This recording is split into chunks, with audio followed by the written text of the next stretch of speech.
كتاب أنزلناه إليك لتخرج الناس من الظلمات إلى النور بإذن ربهم إلى صراط العزيز الحميد. أعوذ بالله من الشيطان الرجيم. بسم الله الرحمن الرحيم. السلام عليكم ورحمة الله وبركاته. Bienvenue à tous, encore une fois de plus, chers téléspectateurs, à notre émission spéciale sur le Saint-Coran, Guide pour l'humanité. Aujourd'hui, nous allons explorer les enseignements et les messages du Coran qui ont guidé et inspiré des millions de personnes à travers l'histoire. Je me nomme Ibrahim Ouattara et je suis ravi de vous accompagner dans ce voyage spirituel et intellectuel. Alors, pour nous éclairer sur ce sujet, nous avons l'honneur d'accueillir Al-Oustaz Louré Tijane et Al-Oustaz Abdul Wahab Dambélé, tous deux missionnaires de la Jamaat islamique Ahmadiyya. Alors, assalamu alaikum wa rahmatullahi wa barakatuh, cher Oustaz Dambélé. Wa salam wa rahmatullahi wa barakatuh. Merci beaucoup pour avoir accepté notre invitation. Assalamu alaikum wa rahmatullahi wa barakatuh, Oustaz Louré. Salam wa rahmatullahi wa barakatuh. Merci beaucoup également pour avoir accepté notre invitation. Plaisir partagé. Alors, pour commencer, plongeons-nous, n'est-ce pas, dans la profondeur du Coran et examinons comment ces versets offrent, n'est-ce pas, une guidance spirituelle et morale à l'humanité. Alors, parlant justement de ce sujet, alors le Coran guide pour l'humanité. Alors, j'aurais souhaité vous adresser, n'est-ce pas, une question. Alors, comment devons-nous comprendre, cher Oustaz, le concept selon lequel les regards ne peuvent atteindre Allah et quelles sont les voies pour nous rapprocher du Créateur malgré cette limitation? Oustaz, s'il vous plaît. Ashhadu an la ilaha illallah wahdahu la sharika lah wa ashhadu anna Muhammadan abduhu wa rasuluhu. Amma ba'd, fa a'udhu billahi minash shaitanir rajim. Bismillahir rahmanir rahim. Alhamdulillah, alhamdulillah, pour cette question, avant de rentrer dans les détails, pour dire qu'on ne peut pas voir Dieu avec notre yeux physique, ça c'est expliqué dans le Saint-Coran, dans un verset bien déterminé. Mais avant de citer ces versets, j'aimerais dire que même nous-mêmes, notre âme, qui est notre force vitale, on ne le voit pas, mais il existe parfaitement. Donc, de même manière, on peut comprendre que Dieu, on ne le voit pas avec l'œil nu, mais tout de même, il existe. Il existe, n'est-ce pas? Donc, si on voit dans le Saint-Coran, Dieu nous explique dans le chapitre 6, verset 104, que la tudrikuhul absar wa huwa yudrikul absara wa huwa al-latiful khabir, qui veut dire les yeux ne peuvent pas l'atteindre, mais lui atteindre les yeux, et il est le doux, l'omniscient. Donc il veut dire dans ce verset clairement, ça a été expliqué que l'œil nu ne peut pas voir Dieu physiquement, en aucun cas. Au même moment, c'est sûr et certain que Dieu voit tout. Vous voyez, ça nous rappelle d'un hadith du Saint-Prophète, il dit qu'on doit adorer Dieu tel qu'on le voit, que parce que si on ne le voit pas, il nous voit. Anta abudallah ka'annaka tarahu fa in lam takun tarahu fa innahu yaraka. Donc, on doit être concentré dans l'adoration, comme on voit Dieu à l'œil nu, malgré on ne le voit pas. Parce que lui, il nous voit. Sachant qu'il nous voit. Toujours, n'est-ce pas? Donc, le verset a déjà expliqué que réellement Dieu nous voit, mais nous, on ne peut pas le voir avec l'œil nu. Donc, en plus, quand on voit dans l'explication de ces mêmes versets, On dit Dieu a d'une part placé dans l'esprit humain un pouvoir pour le chercher et le connaître. Et d'autre part, il envoie révélation à l'homme, se faisant ainsi connaître à lui. La révélation contribue également à allumer dans la raison humaine une lumière grâce à laquelle l'homme peut connaître Dieu. Allahu Akbar.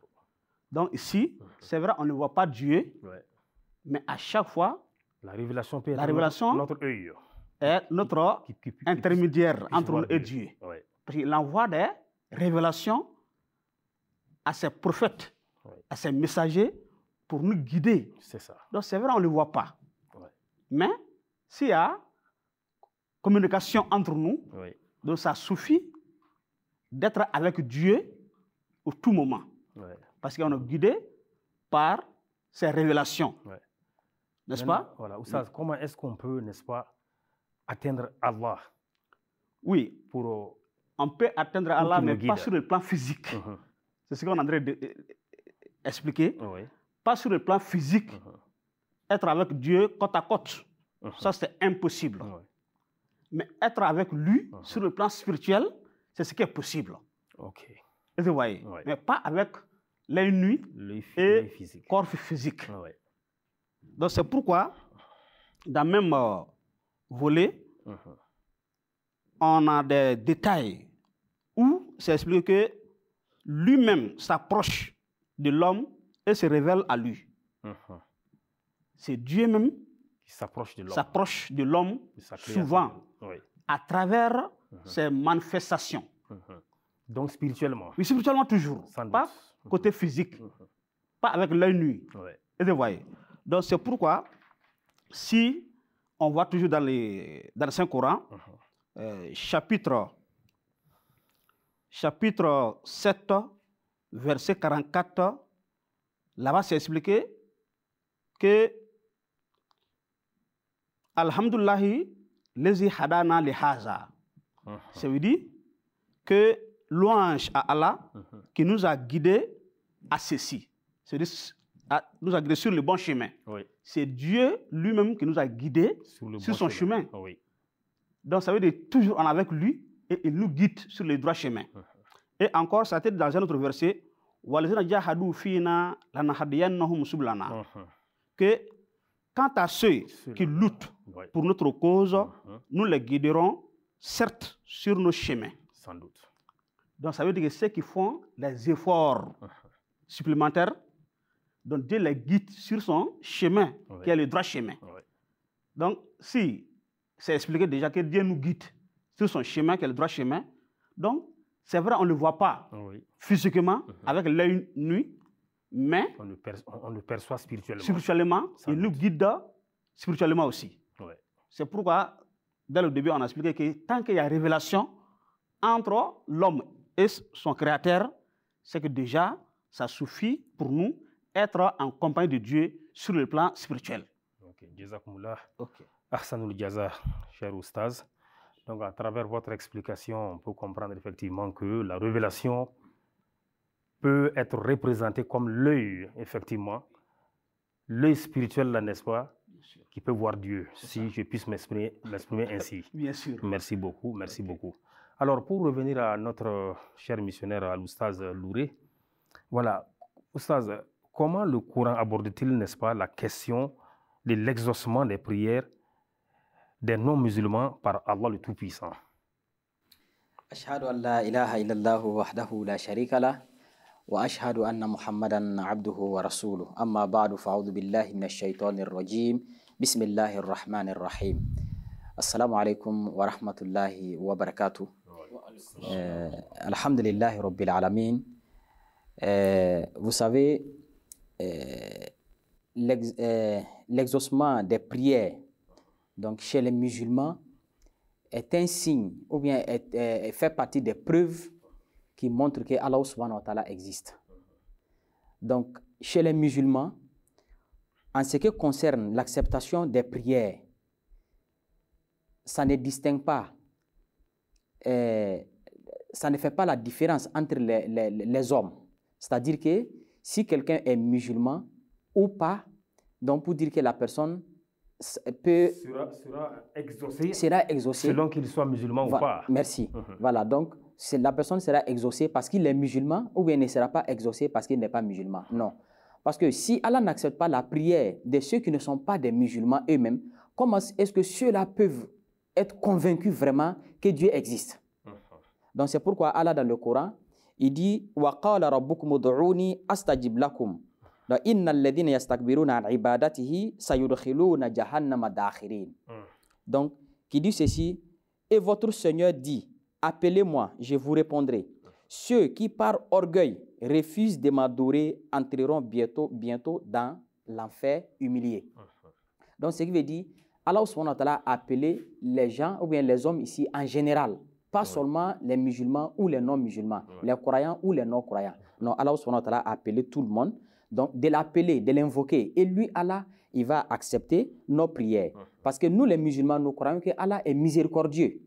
Et il est compatissant.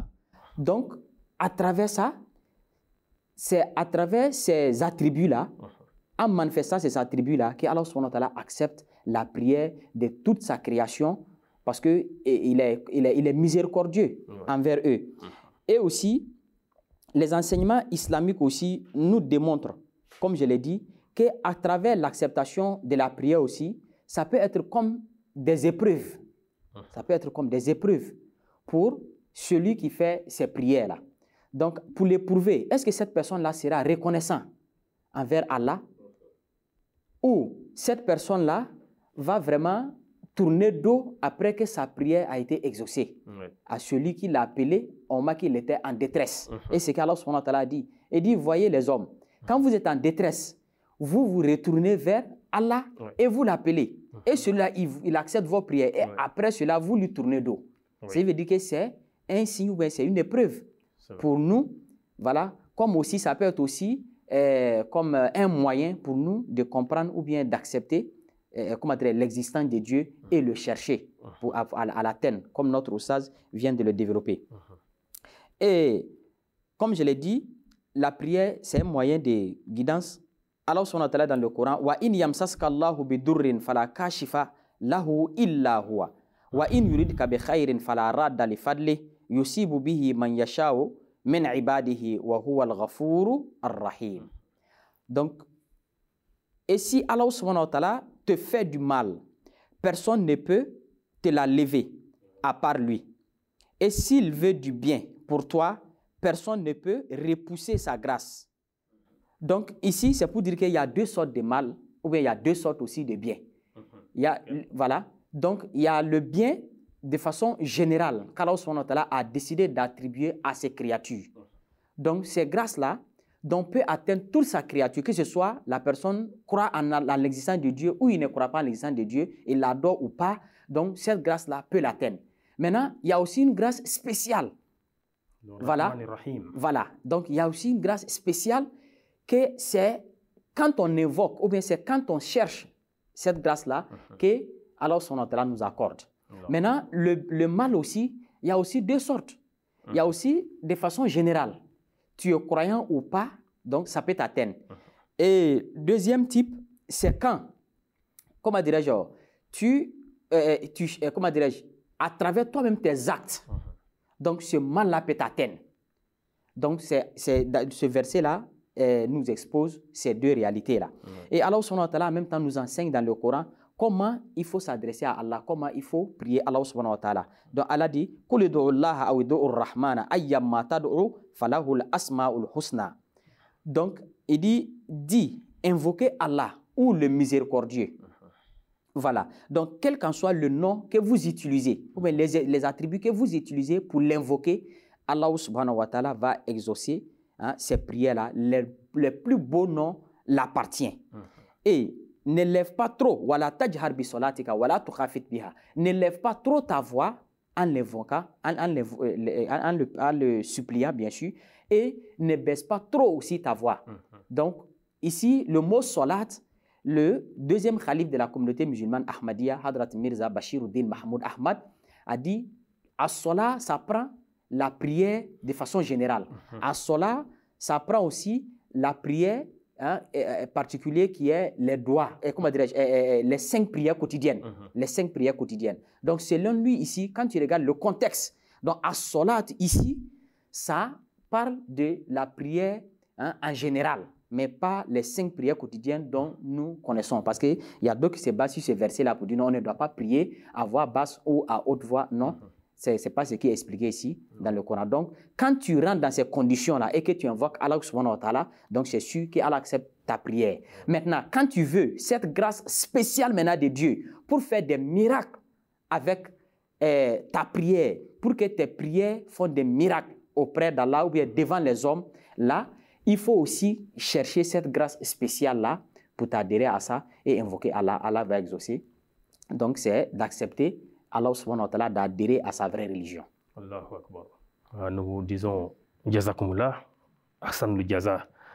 Donc, à travers votre explication, on parvient à voir effectivement que l'acceptation des prières n'est pas liée au fait que l'on soit croyant ou non croyant. Mais les prières sont exaucées selon nos vœux. Comment je le dirais, selon la manière dont nous allons, n'est-ce pas, nous rapprocher vers Dieu. Voilà, ça c'est lié à notre rapprochement, notre intimité envers Dieu, qu'on aura, n'est-ce pas, une acceptation particulière. Ok, merci beaucoup, merci. Merci.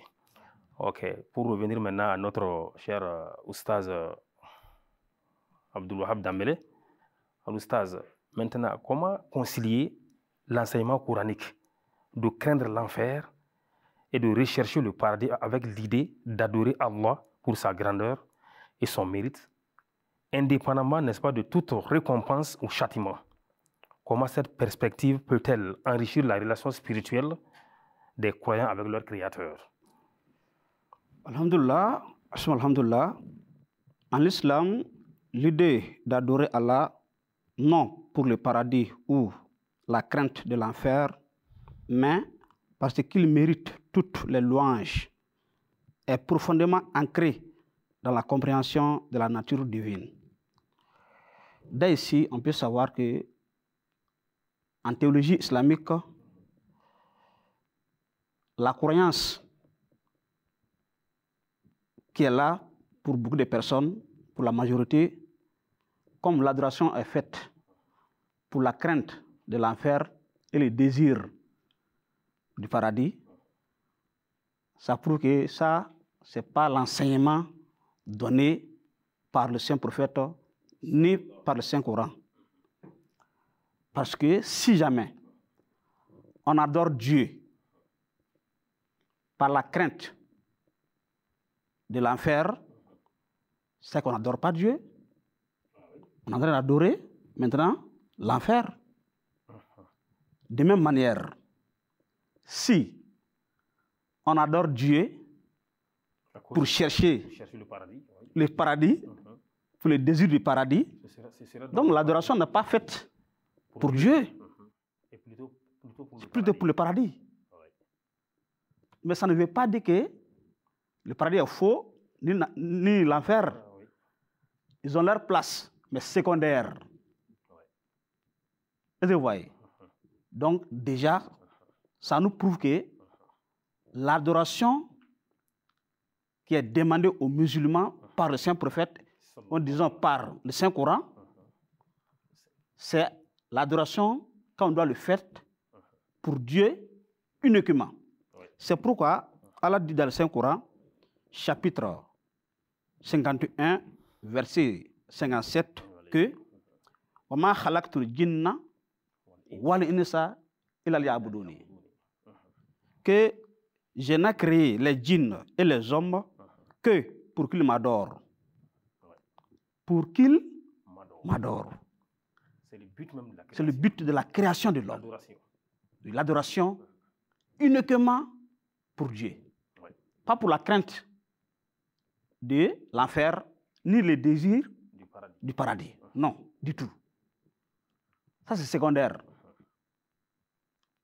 Donc, ça prouve déjà que ce que le Coran nous demande, c'est d'adorer Dieu uniquement pour la beauté et la bonté de Dieu. C'est pourquoi, si on voit dans le Saint-Coran, on trouve que dans Surat al-Fatiha, Dieu nous enseigne que Alhamdulillahi Rabbil Alamin, Ar-Rahman Ar-Rahim. Ça, c'est la bonté. Ça veut dire quoi? Louange à Allah, le gracieux, le miséricordieux. Est-ce que vous voyez? Donc ça, c'est la... D'abord, ça, c'est la qu'on appelle... Ça représente ici la beauté de Dieu. Il est Rahman, il est Rahim. Donc ça, c'est la beauté. Quand on dit la bonté maintenant, ça touche même angle aussi. Parce que Dieu dit aussi, wa ataakum min kulli ma sa'altumuhu. Wa in ta'uddu ni'matallahi la tusuha. Qui veut dire, il vous a accordé de tout ce que vous lui avez demandé. Et si vous comptez les bienfaits de Dieu, vous ne pouvez pas les dénombrer. Vous ne pouvez pas. Ce que Dieu nous a donné comme les faveurs, les bienfaits de Dieu, on ne peut pas en aucun cas les compter et connaître le nombre du tout. C'est tellement beaucoup. C'est pourquoi j'ai dit dans le début que c'est par la beauté et la bonté de Dieu qu'on doit l'adorer. Ce qu'il a fait pour nous. Par exemple, notre système, ça soit être qu'on appelle homme et autre chose, c'est Dieu même qui a fait ça. C'est pas comme ça à partir de notre travail que c'est le résultat. Non, c'est Dieu même qui a fait ça pour nous. Par exemple, c'est dit dans le Saint-Coran que walaqad karramna bani Adam. Donc, cette qu'on appelle statut, être qu'on appelle karramna bani Adam, c'est Dieu même qui a choisi ça pour nous. C'est pas nous qui a choisi. Et c'est pas le résultat d'un travail du tout. Donc, c'est pourquoi on doit adorer Dieu uniquement parce que il doit être adoré pour sa beauté et sa bonté. Parce que ce qu'il a fait pour nous, on ne peut même pas compter. On ne peut pas, ça veut dire en un mot, récompenser Dieu pour ce qu'il a fait pour nous. Donc, il vaut mieux qu'on donne tout ce qu'on a, nos capacités intellectuelles, physiques et spirituelles. On doit donner tout pour Dieu, pour le servir, pour l'adoration de Dieu. Donc, dans ce cas, on peut savoir facilement, l'adoration est faite pour Dieu, mais pas pour la crainte de l'enfer, ni pour le désir du paradis. Jazakumullah, Ahsanul Jaza, al-Oustaz Dambélé. Nous avons vraiment été épatés par vos explications, parce que vos explications sont contraires à ce qu'on a pensé de par le passé. Parce que selon ce que nous comprenons tout de suite, alors Dieu doit être adoré, même si ce n'est le paradis et l'enfer. Or que souvent on a adoré Dieu par le plaisir, n'est-ce pas, du paradis et, n'est-ce pas, par la crainte de l'enfer. Alors nous apprenons toute autre chose par vous aujourd'hui. Ok, merci beaucoup. Merci infiniment. Alors pour revenir à notre cher oustaz, alors le temps imparti, n'est-ce pas, tire à sa fin. Donc nous allons vous poser une question que vous allez devoir ramasser rapidement. Voilà. Donc selon les enseignements du Saint-Coran, à l'oustaz, comment Allah choisit-il de se révéler à l'homme? Alhamdulillah Rabbil Alamin, wa salatu wa salam ala Rasulillah. Allah subhanahu wa ta'ala choisit de se révéler à l'homme à travers ses messagers, à travers ses prophètes. Donc, à travers eux, donc, nous sentons la présence de Dieu parmi nous. C'est pourquoi certains prophètes ont été appelés Emmanuel. Il dit Dieu est avec nous. Donc, ce qui veut dire tous les prophètes sont les Emmanuel. À travers le prophète, on sent que Dieu est présent hein, Dieu est parmi nous. Donc, et aussi à travers ces livres saints. À travers ces livres saints. Quand on lit les livres saints de Dieu, on découvre des paroles là-dedans qui nous fait sentir que vraiment, ces paroles qui sont ici sont au-delà de la compréhension de l'être humain. Donc cela ne peut pas être une simple imagination d'un homme. Ça dépasse l'entendement de l'homme. Voilà, ça dépasse l'entendement de l'homme. Donc sûrement, c'est l'omniscient, le tout sachant qui a révélé cette parole-là. Et aussi, Allah subhanahu wa ta'ala se révèle aussi à travers ces signes. À travers ces signes, comme Allah subhanahu wa ta'ala le dit, Inna fi khalqi samawati wal ardi waqtilafi al-layli wan nahari la ayatin li ulil albab. Donc sûrement, très certainement, dans la création des cieux et de la terre. Donc et aussi le changement de la nuit et de la journée, du jour et de la nuit. Donc ce sont des signes pour ceux-là qui sont doués d'intelligence. Pour ceux-là qui sont doués d'intelligence. Merci beaucoup.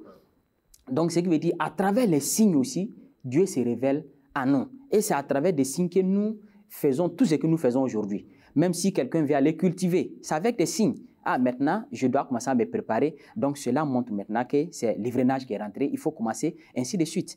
Bon, Allah subhanahu wa ta'ala aussi peut se révéler à l'homme directement, sans intermédiaire. Directement, sans intermédiaire.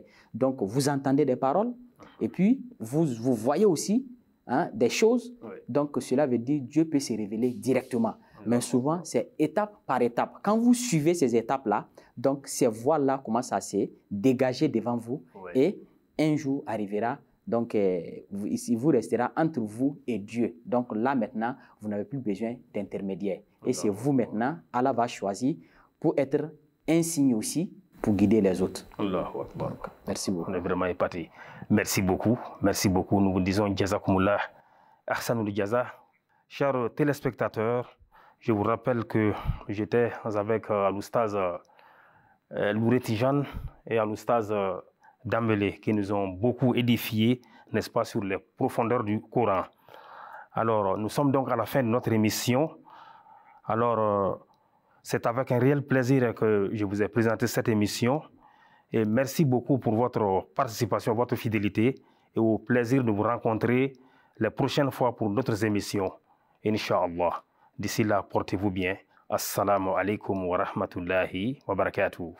كتاب أنزلناه إليك لتخرج الناس من الظلمات إلى النور بإذن ربهم إلى صراط العزيز الحميد